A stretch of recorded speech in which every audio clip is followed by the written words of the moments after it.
ঘড়িতে বাজে ভোর 4:38 আর এখন আমি ঘুম থেকে উঠে পড়েছি। ঘুম থেকে উঠেই দেখো হাঁটতে বেরিয়ে গেছি। আর চারিদিকটা দেখতে পাচ্ছ এখনও কিন্তু সুন্দরভাবে পরিষ্কার হয়নি, তবে পরিষ্কার হচ্ছে। তো ওই নিচে পর্যন্ত হেঁটে আমি চলে এলাম। আর হাতে কিন্তু আমি ব্রাশ নিয়ে নিয়েছি, কারণ ব্রাশ করতে করতে হাঁটলে অনেকটাই সময় এগিয়ে আসে। আর এইদিকে দেখো গাছগাছালির ফাঁক দিয়ে, পাহাড়ের ফাঁক দিয়ে কেমন সূর্যি মামা একটু একটু করে উকি দিচ্ছে। আর এই চারিদিকটা দেখেছো, এখনও যেহেতু তেমনভাবে পরিষ্কার হয়নি, তাই সেরকমভাবে দেখা যাচ্ছে না। সবেমাত্র সূর্যি মামা উকি দিতে শুরু করেছে। আর ওই দিকটায় হেঁটে এসে আমি একটু এই পেছন দিকটায় এসছিলাম। এখন পেছন দিকটা থেকে হেঁটে হেঁটে চলে যাচ্ছি ঘরের দিকে। মর্নিং ওয়াক কমপ্লিট করে মুখটুক সব ধুয়ে নিয়েছি। এখন আমি বারান্দাটা ঝাড় দিয়ে নিয়েছি। আর যেহেতু ঘরে এখনও সকলে শুয়ে আছে, তাই কিন্তু ঘরগুলোকে আর ঝাড় দিইনি, শুধুমাত্র বারান্দাটা আর সামনের দিকের এই সিঁড়িটা সুন্দর করে ওই ঝাড়ুটা দিয়ে ঝাড় দিয়ে দিচ্ছি। আর এদিকে পাপোশটাও সুন্দর করে ঝেড়ে রেখে দিলাম। এখন চলো উঠোনটাকে ঝাড়ু দিয়ে নিই, কারণ বাসি উঠোন পড়ে থাকবে। আর আজকে দেখো উঠোনটাতে কিন্তু অনেকটাই ময়লা জমেছে। আর দেখতে পাচ্ছ উপরে স্ট্রিট লাইটগুলো এখনও জ্বলে আছে, মানে রাস্তার লাইট যেগুলো আছে। কারণ যে লাইট নেভানো জ্বালানোর কাজটা করে সে এখনও পর্যন্ত ঘুম থেকে ওঠেনি, সে কারণেই কিন্তু লাইটগুলো এখনও জ্বেলে আছে। ওই তোমরা যাকে আমার ভিডিওতে মাঝে মাঝে দেখতে পাও, খুব সকালে উঠে এদিক থেকে ওই দিকে যায় একটা দাদা, ওই দাদাটাই কিন্তু এই লাইটগুলোকে সন্ধেবেলায় জ্বালিয়ে দেয়, আবার খুব সকালবেলায় উঠে নিভিয়ে দেয়। সে কারণে আজকে যেহেতু উঠেনি, তাই লাইটগুলো জ্বলেই আছে এখনো পর্যন্ত। তো ওই দিকটা ঝাড় দিয়ে দিয়েছি, এখন এই দিকটায় ঝাড় দিচ্ছি। আর দুদিকে দেখো জঙ্গলগুলো কিন্তু পরিষ্কার করেছিলাম, আবার দেখো জঙ্গলগুলো কি হারে হয়ে গেছে। আসলে এখন না জঙ্গল যতই পরিষ্কার করি আবার হয়ে যায়। আর পরিষ্কার না করলেও হয় না, কারণ চোখ বেরিয়ে পড়ে। সে কারণেই বাসি কাজকর্ম সব সেরে একদম স্নান সেরে নিয়েছি। আর স্নান করে কালকের একটা নাইটি ভেজা ছিল, আর আজকে যে স্নান করেছি সেই নাইটিটা, দুটো নাইটি কিন্তু এদিকটায় মেলে দিলাম। আর মেলে দিয়ে ফুলগুলো তুলে নিচ্ছি। যেহেতু স্নান সেরে নিয়েছি, তাই ঠাকুরটা দিয়ে নেব। আর আজকে যেহেতু সোমবারের দিন কিন্তু একদম উপোস করে পুজো দিই, সে কারণে সকাল সকালই চেষ্টা করি পুজোটা দেওয়ার। না হলে রান্নাবান্নার দিকে গেলে না আবার পুজো দিতে অনেকটাই লেট হয়ে যায়। সে কারণেই ভাবলাম যে না, আজকে সকাল সকাল পুজোর কাজটা সেরে তারপর আমি কিন্তু রান্নাবান্নার দিকে যাব। সে কারণেই ফুলগুলো তুলে নিলাম। আর এই দিকটায় দেখো লাইটগুলো এখনও জ্বেলে আছে। আর ওই দিকটায় সূর্যি মামা যেহেতু আলো দিচ্ছে আর কি, তো সূর্যি মামার মুখোমুখি মোবাইলটা আছে বলে এই জায়গাটা কিন্তু একটু অন্ধকার অন্ধকার লাগছে। অনেকক্ষণ তো বক বক করলাম, তো চলো এবার পরিচয়টা দিয়ে নিই। শুভ সকাল আমার প্রিয় বন্ধুরা, সকলে কেমন আছো? আশা করছি যে যেখান থেকে আমার এই ভিডিওটি দেখছো সকলে ভালো আছো, সুস্থ আছো। আর আমরাও খুব ভালো আছি। অরুণাচল প্রদেশের এই ছোট্ট গ্রাম থেকে আমি মামনির সংসারে আরও একটি নতুন ব্লগে তোমাদের সবাইকে স্বাগত জানিয়ে, তোমাদের সবাইকে সাথে নিয়ে আজকের ব্লগটি শুরু করে দিয়েছি। আমি আশা করছি আজকের ব্লগটিও তোমাদের খুব ভালো লাগবে। আজ হলো সোমবারের সকাল, আর এখন বেলা বাজে ভোর 4:38। আর এখন থেকেই আমি তোমাদের সবাইকে সাথে নিয়ে আজকের ব্লগটি শুরু করে দিয়েছি। যারা নতুন এসেছো, আমার ভিডিওটি যদি ভালো লাগে প্লিজ একটি লাইক করে চ্যানেলটি সাবস্ক্রাইব করে আমার পাশে থেকো। আর যারা আগের থেকেই আমার পাশে আছো তাদেরকে আমার অসংখ্য অসংখ্য ধন্যবাদ।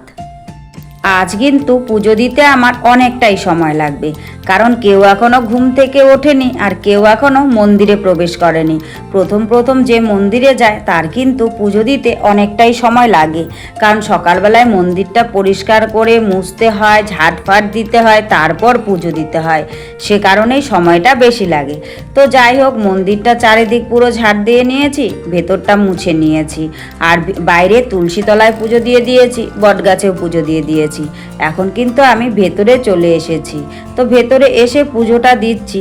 আর ভেতরে পুজোটা দিতে দিতে কি বলতো, সকলে কিন্তু প্রায় ঘুম থেকে উঠে গেছে।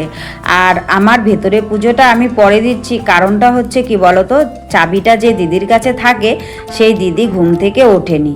তো ভাবলাম চাবি না দিলে তো আমি মন্দির খুলতে পারবো না, মন্দির না খুললে মন্দিরের ভেতরের পুজোটা আগে দিতে পারবো না। তাই কিন্তু বাইরের পুজোটাই আগে দিয়ে নিলাম, তুলসী গাছে জল ঢেলে নিলাম, বট গাছে পুজোটা দিয়ে নিলাম। তারপর চাবি দেওয়ার পর মন্দিরটা পরিষ্কার পরিচ্ছন্ন করে মন্দিরের ভেতরের পুজোটা দিয়ে নিলাম। এবারে যে এখানে বসে আছে নন্দী, তো নন্দীকেও পুজোটা দিতে হবে, তাই নন্দীকেও পুজোটা দিচ্ছি। আর দেখো কি সুন্দরভাবে তাকিয়ে আছে, দেখতে এত ভালো লাগছে কি আর বলবো। তো যাই হোক বন্ধুরা, পুজো টুজো সব দিয়ে কমপ্লিট করে চলে এসেছি ঘরে। ঘরে এসে একটুখানি চা করে নিয়েছি, আর আমার জন্যই কিন্তু চা করে নিয়েছি, কর্তামশাইয়ের জন্য করিনি, কারণ ওরা এখনো পর্যন্ত ঘুম থেকে ওঠেনি। সে কারণে আমি শুধুমাত্র আমার চাটা করে নিয়েছি আর এখানে বসে চা খাচ্ছি। আর এত সকাল সকাল উঠে এই কাজকর্মগুলো করেছি, স্নান ধান সেরেছি, তো এখন না কাজ করতে গেলে কাজে একদমই এনার্জি পাবো না যতক্ষণ না আমি চা খাবো। এই এক কাপ চাই কিন্তু সকালের এই এক কাপ চাই আমাকে এই সারাদিনের এনার্জিটা ধরে রাখে, জানো তো, কাজের এনার্জিটা। যত চাই কিছু খাই না কেন, সকাল আর সন্ধে আমার কিন্তু চা লাগে। অনেকেরই হয়তো এই অভ্যেসটা আছে, আবার অনেকের নেই, না খেলেও হয় না, কিন্তু আমার একদমই চা না খেলে চলেই না।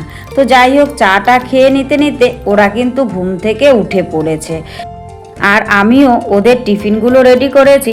আজকে কিন্তু তেমন কিছু করিনি, মেয়ের জন্য সকালবেলায় একটুখানি সুজি করেছি, আর যেহেতু আজকে নিরামিষ তাই কর্তামশাইকে দুটো গোলা রুটি করে দিয়েছি। তো মেয়ে সুজি খেয়ে চলে গেছে স্কুলে, আর কর্তামশাই গোলা রুটি খেয়ে চলে গেছে ডিউটিতে। আজকে সকাল সকাল জানো তো আর ভাত বানাইনি, ওই বললাম না পুজো টুজো সেরে আসতে অনেকটাই লেট হয়ে গেছে। এখন যদি আমি রান্না বান্নাটা করি তাহলে ওদের 8টার মধ্যে আমি কমপ্লিট করতে পারবো না, সে কারণেই কিন্তু ওদেরকে আজ অন্য টিফিন করে দিয়েছি। মেয়েকে সুজি করে দিয়েছি আর কর্তামশাইকে গোলা রুটি করে দিয়েছি, আর ওখান থেকে দুটো গোলা রুটি কিন্তু আমিও খেয়ে নিয়েছি। ব্যাস, সকালের টিফিন সকলের হয়ে গেল। এবার হচ্ছে রান্না বান্না করতে হবে। তো মেয়েকে একটুখানি এগিয়ে দিয়ে এলাম, তেমনভাবে এগিয়ে দিইনি, এখানে দাঁড়িয়েছিলাম। মেয়ে স্কুলে যাবে, একটুখানি যদি আমি দাঁড়িয়ে থাকি তাহলে ওর মনটা ভালো লাগে, সে কারণে একটুখানি দাঁড়িয়েছিলাম। ও ওর বাবার সঙ্গে হেঁটে হেঁটে চলে গেছে স্কুলে। তারপর আমি এসে ঘরে বিছানা দুটোকে কিন্তু সুন্দর করে গুছিয়ে নিয়েছি। গুছিয়ে টুচিয়ে নিয়ে মোটামুটি কাজ গোছানো হয়ে গেছে, এখন রান্না বান্না করতে হবে। তো আজকে যেহেতু নিরামিষ, আগে আমি ভাতটাকে বসিয়ে দিলাম, বসিয়ে দিয়ে এসে এখন দেখো আমি ডালের বড়ি নিয়ে নিচ্ছি, কারণ আজকে ডালের বড়ির তরকারি করব। নিরামিষ আর কি রান্না করব, ডাল সবসময় ভালো লাগে না, আর এমনিতে তো সবসময় ডাল খাওয়াই হয়। সে কারণে ঘরে একটা পেঁপে ছিল, মানে কর্তামশাই পেঁপেটা এনেছিল, তো এই পেঁপে আলু দিয়ে ডালের বড়ি দিয়ে আর একটুখানি তরকারি করব, না ঝোল করব না মাখা মাখা করব। আর দেখা যাক আর কি করি। তো পেঁপেটাকে এখন কেটে নিচ্ছি, আর পেঁপেটা জানো তো খুব ভালো, একটু একটু পেকে গেছে, আর হচ্ছে পেঁপেটা খুব মিষ্টি। রান্না করার পরে তরকারিটা কিন্তু খুব ভালো হয়েছে, বেশ মিষ্টি মিষ্টি লাগছে। আর বিশেষ করে পেঁপে যদি মিষ্টি মিষ্টি লাগে না, তাহলে তরকারি খেতে আরও বেশি ভালো লাগে, মানে আমার আর কি, জানি না কার কেমন লাগে, কিন্তু একটু পাকা পাকা পেঁপে হলে সেই পেঁপের তরকারি, সেই পেঁপে ভাজা আমার খুব ভালো লাগে। আর পেঁপেটা জানো তো একটু ছোট ছোট করেই কাটছি, কারণ বড় বড় করে কাটলে না তরকারিটা হতে অনেকটাই সময় লাগে, আর ছোট ছোট করে কাটলে পরে বেশ তরকারিটা একটু তাড়াতাড়ি হয়ে যায়। আর আমার তো এমনিতেও রান্না করতে অনেকটাই সময় লাগে, কারণ হিটারে রান্না করে টিপ টিপ করে চলে, সে কারণেই। সবজিটা কেটে টেটে একবারে ধুয়ে নিয়েছি। এবার আমি কড়াইয়ে দেখো তেল দিয়ে ডালের বড়িগুলো ভেজে নিচ্ছি। ডালের বড়িগুলো ভেজে নিয়ে এবার দেখো কড়াইয়ের মধ্যে দিয়ে দিয়েছি তেজপাতা আর গোটা জিরে ফোড়ন, আর কিছু কিন্তু দেব না। দিয়ে এই পেঁপে আলু আর দিয়েছি সঙ্গে একটা টমেটো, এগুলো দিয়ে এখন সুন্দর করে কিন্তু আমি একটুখানি আগে ভাজা ভাজা করে নেব। তারপর হলুদ টলুদ সব কিছু দিয়ে, আর আজকে জানো তো কোনো কিছু বাটাবাটি করবো না, কাঁচা লঙ্কা কয়েকটা ফেলে দিয়েছি, আর হচ্ছে জিরের গুঁড়ো ছিল, জিরের গুঁড়ো দিয়ে দিয়েছি, আর আদাটা ঘষে দিয়েছি, বেটে টেটে কোনো কিছুই দিইনি। আজকে এভাবেই রান্না করব। আর সামান্য পরিমাণ শুকনো লঙ্কার গুঁড়ো দিয়েছি। তো ভালো করে কষিয়ে টষিয়ে নিয়ে সামান্য একটু ঝোল দিয়ে দিয়েছি।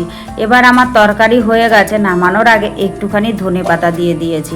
ধনেপাতা ছিটিয়ে দিয়ে তারপর কিন্তু আমি তরকারিটা নামিয়ে নিলাম। আর নামানোর পর দেখো তরকারিটা যেমন দেখতে হয়েছে তেমন কিন্তু খেতে হয়েছে।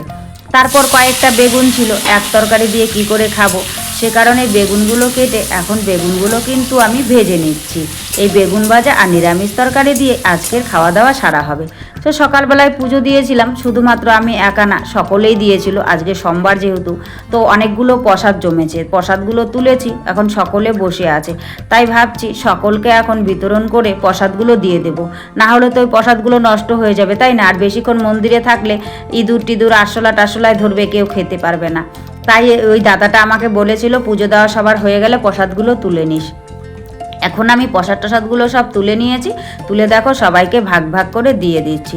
তো যাই হোক বন্ধুরা, সব মিলিয়ে আজকের ব্লগটা তোমাদের কেমন লেগেছে অবশ্যই কিন্তু তোমরা কমেন্ট করে জানাতে ভুলো না।